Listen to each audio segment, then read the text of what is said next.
Be ready, guys. 5 seconds. Start.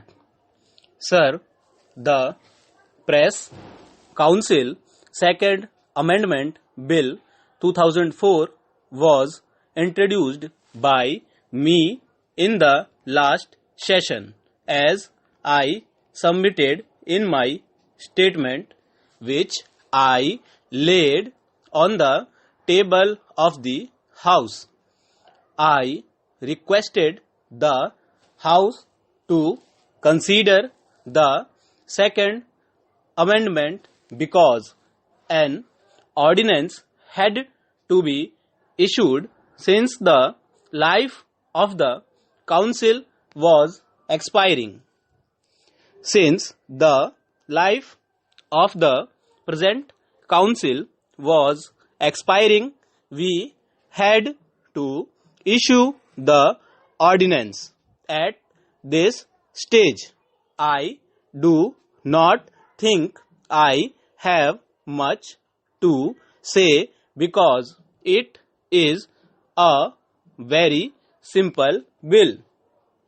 It is only trying to extend the life of the Press Council till the end of the year. If we are able to finalize the formation of the Press Council earlier, then of course the present term would expire earlier. You will recall I had said in the course of the last debate that a committee of members of Parliament has been working for the drafting of the second bill, which is likely to come up before the end of this session. If time is made available, I will make every effort to bring it before this session itself. The committee has been sitting and they have been able to come to their conclusions more or less. It is now in the drafting stage and I hope it will be possible for me to bring the bill before the House soon. I would not like to go into the merits and demerits of the new bill at this stage. I would only say that it is a very simple bill extending the life of the present Council. I hope the House will approve of this at an early date so that I can go to the other House before the budget debate is taken up. Mr. Deputy Chairman, I welcome the Minister's statement that before this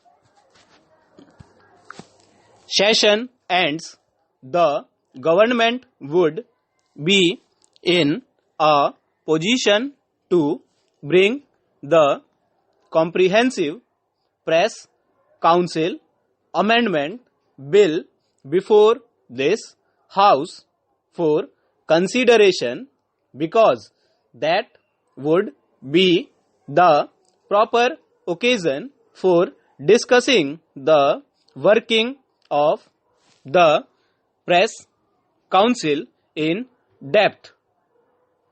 He said that this particular bill, which seeks to replace the ordinance, is a simple bill. No doubt about it. It is a very simple bill dealing with merely the term of the press council and giving life to the press council, which would have otherwise expired even today. I do not object to the contents of the bill, but I take strong exception to the procedure followed by the government in this regard. It has been my general objection that Article 123 of the Constitution, which empowers the President to promulgate ordinances during the recess of Parliament, is a very special power. It is an extraordinary power which has to be exercised with very great caution and care, and only in an emergent situation. Unfortunately, with this government, Article 123 has become a matter of routine. It has been stated in the statement by the minister explaining why an ordinance was necessary, that because the bill was introduced only on 21st December, there was no time to pass the bill, as the life of the press council was due to expire on 31st December. For this reason, there was no option except to take recourse to an ordinance.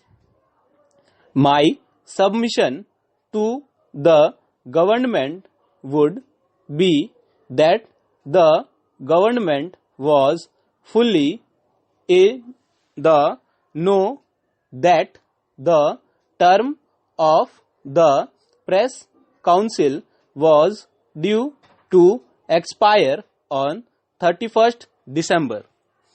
This was not something which suddenly came out. Why did not the government take prompt measures in time to bring forth a bill before Parliament extending the term of the press council, instead of introducing the bill only towards the fag end of the session of Parliament and then making it a plea for promulgating the ordinance? My point simply is that Article 123 is not intended to remedy the negligence of the government. It is not intended to cover up the lapses of the government. It is intended to be invoked only in extraordinary circumstances, when something new crops up which was not or could not be foreseen while the Parliament was in session.